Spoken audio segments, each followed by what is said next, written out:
Ako si Mai Salazar, hatid sa inyo ang mga pinakamainit na balita sa bansa dito sa News Force. Sa ulo ng mga balita, pinsala sa pagsabog ng Bulkang Kanlaon, higit 100 milyong piso na.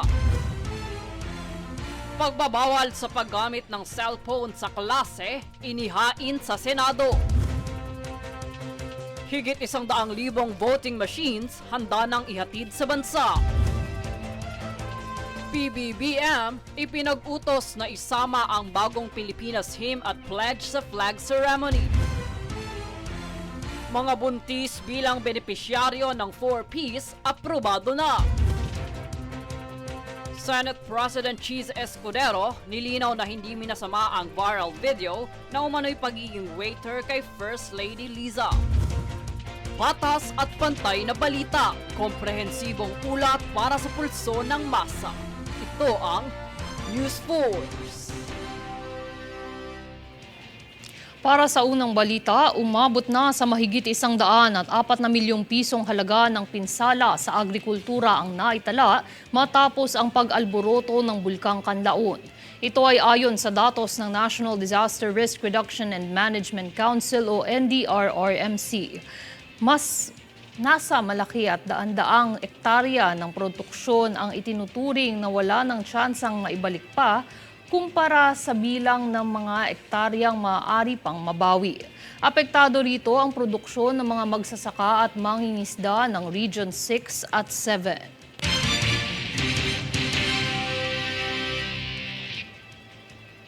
Isinusulong sa Senado ang pagbabawal sa paggamit ng cellphone o anumang gadget sa klase na aniya ay dahil nakakasagabal ito sa klase. Para sa detalye, narito si Francis Riodique. Formal nang inihain sa Senado ang pagbabawal ng paggamit ng cellphone o anumang gadgets habang nagsasagawa ng klase. Ito ay matapos ipanukala ang Electronic Gadget Free Schools Act o Senate Bill No. 2706. Ayon kay Senator Sherwin Gatchalian na may akda nito, nakakasagabal sa pag-aaral sa klase ang paggamit ng cellphone. Aniya, batid niyang mahalaga at malaki ang naitutulong ng mobile devices sa edukasyon, ngunit may implikasyon umano ito na makasira sa pag-aaral ng mga kabataan. Kaya naman kung sakaling maprubahan ito, ipagbabawal na ang paggamit ng mga gadgets habang nasa klase mula sa mga mag-aaral sa kindergarten hanggang senior high school. Kahit ang mga guro ay hindi papayagang mag-cellphone. Ibinahagi din ni Gatchalian ang resulta ng isang pag-aaral ng PISA noong 2022. Lumalabas dito na 8 sa 10 mag-aaral ang hindi makapag-focus dahil sa paggamit ng cellphone. Kaya naman layon umano ng panukalang batas na ito ay maituon ng mga estudyante ang kanilang buong atensyon sa mga leksyon sa klase. Francis Riodique, nag-uulat para sa One Media Network.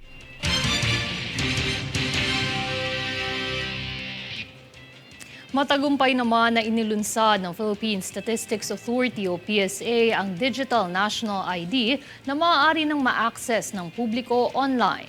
Ang detalye sa ulat ni Danizel Lopez. Formal nang ipinakilala ng Philippine Statistics Authority o PSA ang Digital National ID sa publiko kahapon, ika-10 ng Hunyo sa PSA Headquarters East Avenue, Quezon City. Ito'y upang mabilis na magkaroon ng kopya ang mga rehistrado sa kanilang pambansang ID. Sa tulong ng Department of Information and Communications Technology o DICT ay maaari nang makuha ng mga rehistrado ang digital na kopya ng kanilang ID sa nationalid.gov.ph o eGov app na maaaring ipresenta sa mga bangko at pribadong sektor bilang patunay ng pagkakakilanlan. Kasabay din sa paglulunsad ang authentication platforms, E-Verify at National ID Check para sa pagpapabilis ng proseso sa beripikasyon.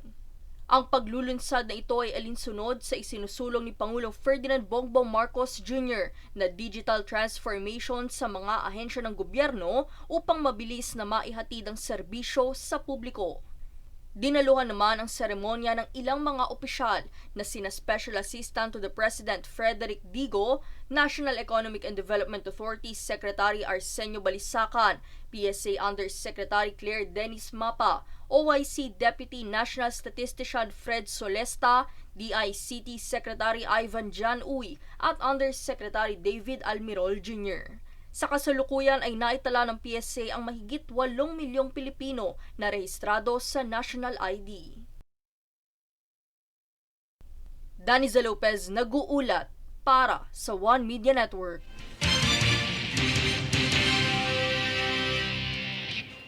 Samantala, dinagsa ng 1,067 job seekers ang inilunsad na Mega Job Fair ng Department of Migrant Workers o DMW nitong ika-126 na paggunita ng Araw ng Kalayaan.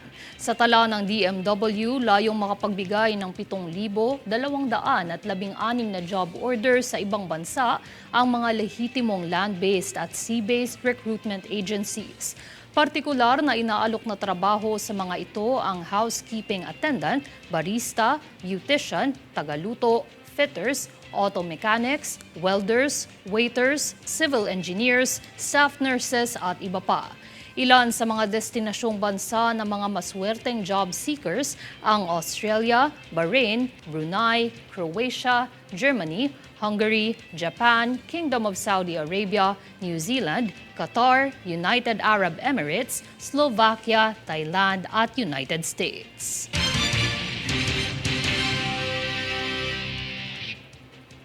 Ibinahagi ni Commission on Elections o COMELEC Chairman George Erwin Garcia na handa na ang South Korean firm na Miru Systems na maihatid ang 110,000 automated counting machines o ACM sa Pilipinas. Ito ay bilang paghahanda para sa gaganaping 2025 midterm elections. Ayon sa COMELEC, kontento at satisfied naman umano ang komisyon sa serbisyo ng manufacturing company. Anila on time at sinusunod ng Miru ang kanilang timeline upang maihatid ang mga voting machines.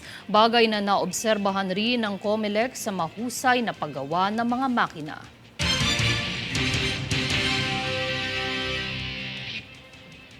Siniguro ng Department of Transportation o DOTR na magiging abot kaya ang halaga ng pamasahe sa mga karagdagang istasyon sa LRT1 Cavite Extension Project. Atin niyang lubos pang alamin mula kay Daniza Lopez.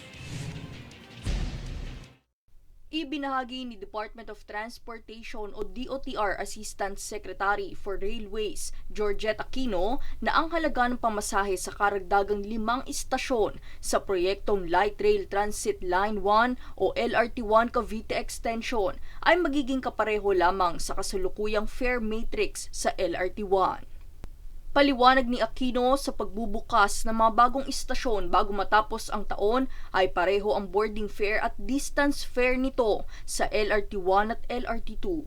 Inila din ito na nasa 25 pisong halaga ang biyahe mula Baclaran Station papuntang Dr. Santos Station habang 45 piso naman mula FPJ Station papuntang istasyon ng Dr. Santos. Sa kakayahan ng kapasidad ng LRT1 Cavite Extension Project na maisakay ang 500,000 pasahero ay inaasahan ding maiibsan nito ang nararanasang traffic sa bansa. Sa oras na matapos ito ay iikli na ang magiging oras ng biyahe ng mga pasahero kung saan nasa 25 minuto na lamang. Daniza Lopez nag-uulat para sa One Media Network.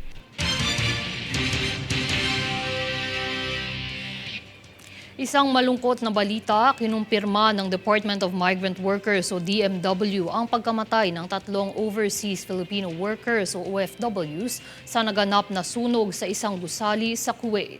Ayon sa pahayag ni Migrant Workers Secretary Hans Leo Kakdak, dahilan ng pagkasawi ng 3 OFWs ang pagkalanghap ng usok mula sa sunog. Sila rin umano ay bahagi ng 11 OFWs na nagtatrabaho sa parehong Kuwaiti construction company na nasa gusaling nasunog. 2 pang OFWs ang nananatili at kritikal ang kondisyon sa ospital, habang ang natitirang 6 ay ligtas at walang natamong pinsala.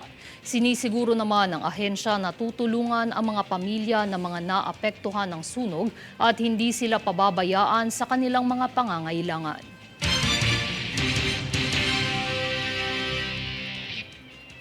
Susunod sa News Force. PBBM pinangunahan ng pagdiriwang ng ika-126 na anibersaryo ng Araw ng Kalayaan sa Rizal Park, Maynila.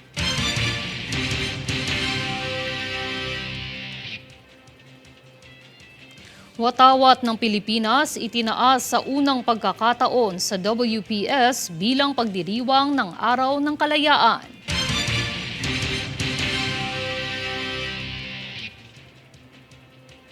Online voting, counting training isinagawa sa South Korea.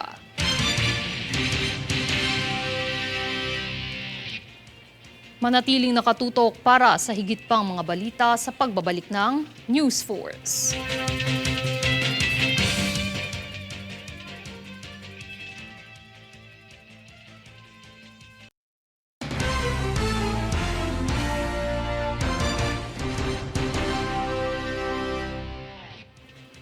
Hindi na lamang lupang hinirang at panatang makabayan, kundi kasama na rin ang bagong Pilipinas hymn at pledge sa mga bibigkasin sa flag ceremony. Ito ay base sa inilabas na Memorandum Circular No. 52 kung saan inaatasan ang mga kawani ng gobyerno, government-owned or controlled corporations at mga higher educational institutions. Layon umano nito na maitatak sa isipan ng mga opisyal ng pamahalaan ang prinsipyo ng bagong Pilipinas na branding ng pamamahala ng Administrasyong Marcos. Pinangunahan ni Pangulong Ferdinand Marcos Jr. ang flag ceremony at seremonya ng pag-aalay ng bulaklak sa Rizal Park sa Maynila bilang pagdiriwang ng ika-126 na anibersaryo ng Araw ng Kalayaan. Kasama ng Pangulo sina First Lady Liza Araneta Marcos at kanyang mga anak na si Vincent at 1st District Ilocos Norte Representative Sandro Marcos. Sa seremonya ay pinuri ni Pangulong Marcos ang nasyonalismong ipinakita ng mga Pilipino bilang pagpapatuloy ng ipinaglabang kalayaan ng mga ninuno sa kasaysayan.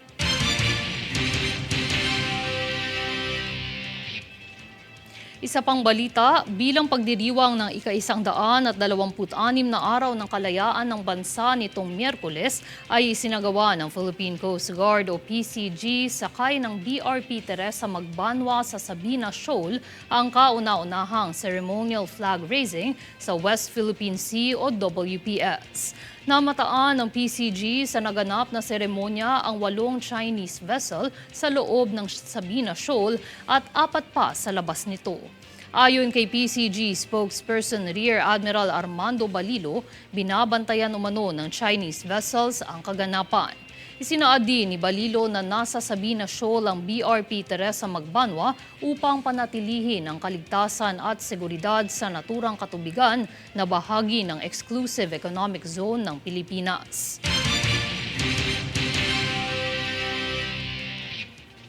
Sa ibang balita, inaprubahan na ni Pangulong Ferdinand Marcos Jr. ang pagpapabilang sa mga buntis at nagpapasusong ina bilang benepisyaryo ng 4Ps. Dahil dito, mapagkakalooban na sila ng cash grants mula sa DSWD upang matiyak ang maayos na kalusugan ng unang 1,000 days ng mga sanggol.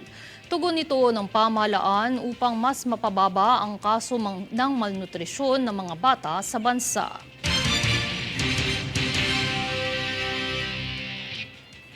Ipinatigil muna ni Senate President Cheese Escudero ang konstruksyon ng bagong gusali sa Senado sa Taguig City.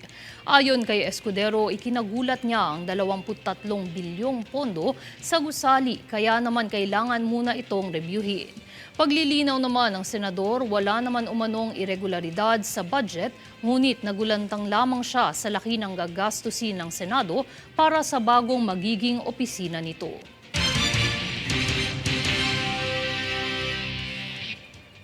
Isa pang maugong na balita, ayon kay Senate President Cheese Escudero, hindi niya minasama ang viral video ng umano'y pagiging waiter niya ni First Lady Liza Araneta Marcos. Ito ay matapos kuhanin at inumin ni First Lady Liza Araneta Marcos ang wine glass na hawak ni Senate President Escudero at ibinalik sa kanya. Naging viral ang video clip na ito at umani ng maraming reaksyon. Ngunit paglilinaw ni Escudero, ang nangyari ay tanda lamang ng kanyang pagkamaginoo at pakikipagkapwa-tao.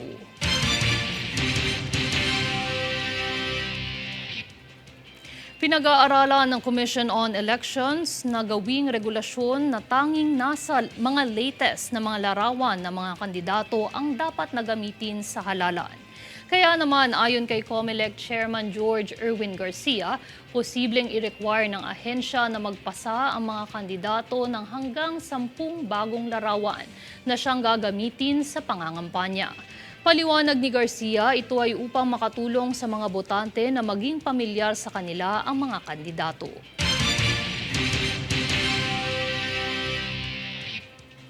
Idinaos ng COMELEC ang pagsasagawa ng online voting and counting system training sa Busan, South Korea nitong weekend.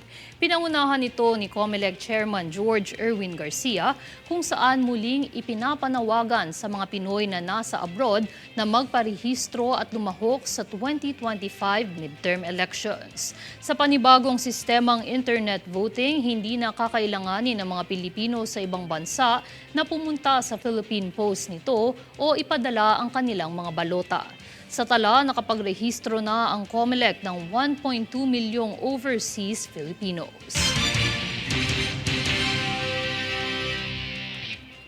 At narito ang recap ng mga nagbabagang balita ngayon. Sa ulo ng mga balita. Pinsala sa pagsabog ng Bulkang Kanlaon, higit 100 milyong piso na. Pagbabawal sa paggamit ng cellphone sa klase, inihain sa Senado. Higit 100,000 voting machines handa nang ihatid sa bansa. PBBM ipinag-utos na isama ang bagong Pilipinas hymn at pledge sa flag ceremony. Mga buntis bilang benepisyaryo ng 4Ps aprobado na. Senate President Cheese Escudero nilinaw na hindi minasama ang viral video na umano'y pagiging waiter kay First Lady Liza. Patas at pantay na balita, komprehensibong ulat para sa pulso ng masa.